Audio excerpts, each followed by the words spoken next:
Welcome to Nerd Necessities Network on DBS TV. We're here today on location at the Sheraton Hotel in downtown Denver for NDK, or Nan Desu Con. Today we will be interviewing stars on their work in television, video games, and films, and we will be celebrating the work of all things nerdy. I'm Bridget, a host. I'm Mara, a resident nerd. I'm Una, the other host. And here we are on Nerd Necessities Net as we dance.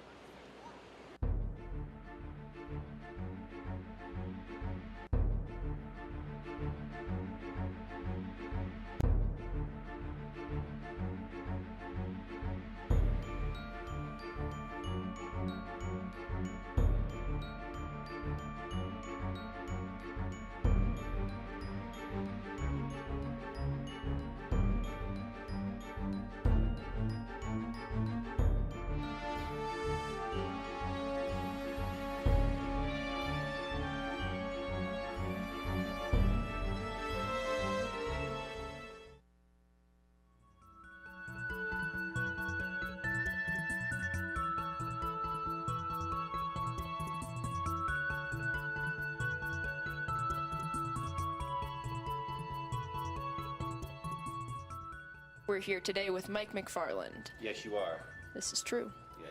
So, can you just start by telling us how it feels to be the voice of Gene in the overwhelmingly popular anime Attack on Titan? It's pretty awesome being Mr. Kirstein, Mr. Horseface.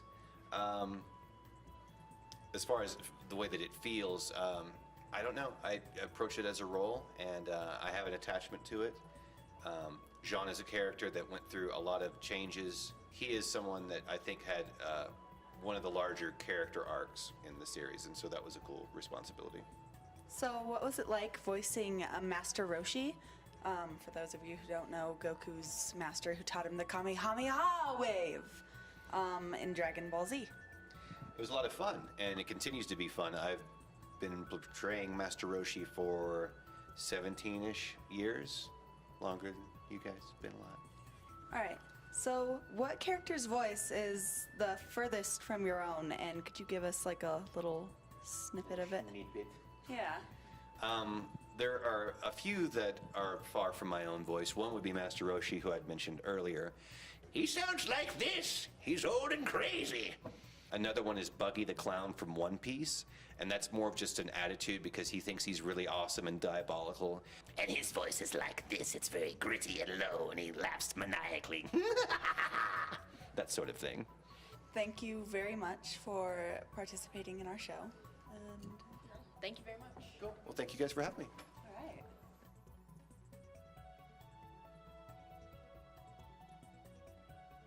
Briefly tell us about yourself. Oh gosh, about myself. I grew up in Tampa, Florida. I was very, very shy, and so when I was in high school, my mother said you should try acting, and I think she regretted it ever since.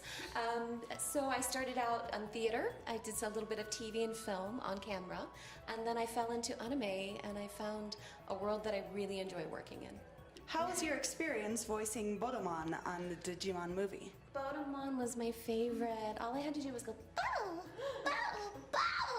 So it was so much fun. Every time you went in, you just had a black bouncing ball, and every time it bounced, you just go, bow, bow, bow, bow. Do you enjoy voicing for anime or video games more?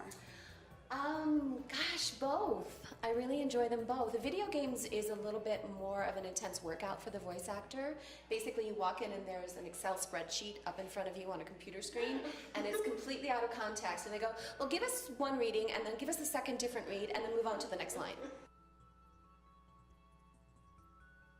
Diane and Eureka 7, Renton, she's very soft and very gentle. Renton, we will be back. Don't forget me. Susie, hello, hello, hello. Where's Toryumon? Tachicomas, they basically just talk really high. Bodemon, I did a little bit, but the Bodemon song in the movie.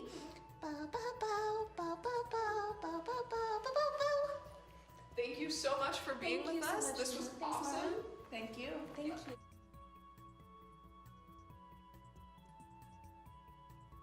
So, Lisa, could you briefly tell us about yourself? Sure. I am a voice actor. I've been doing this for about a long time. I'm just going to call it that much time. But I started off as Lena in Verse and Slayers and done Amy Rose and a bunch of other different things, and then started directing and producing and whatnot. But yeah, I've done a lot of anime. It's good. Okay, so we have noticed that you have a lot of roles voice acting as some Pokemon in the Pokemon franchise. Yes. Does that show hold a special place in your heart? Of course it does. I played Misty's older sister in there, but I also played Sabrina, which was with the psychic Pokemon, the one who, that caused a lot of problems at the time, so that was kind of fun.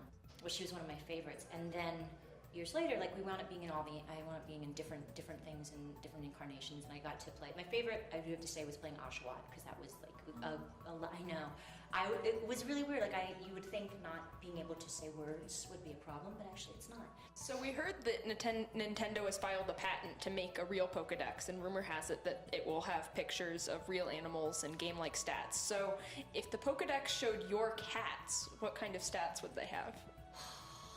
Well, okay, we'll just go with, Sandy would have rested, and he would have been sort of like a little swirly cat, because he kind of comes out, he meows, and then he I think he only has one ear in one corner. He's definitely a water type, even though he's a cat.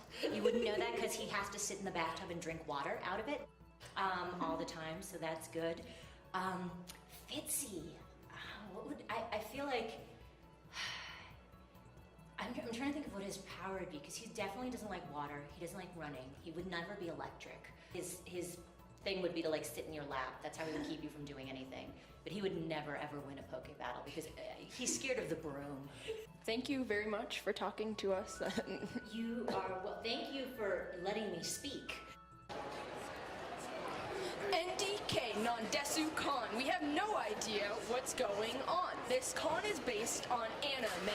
There's no work here, only play. NDK is really neat. No, Denver Anime Con has got it beat. We're NerdNet on DPS TV. We're so much cooler than NBC.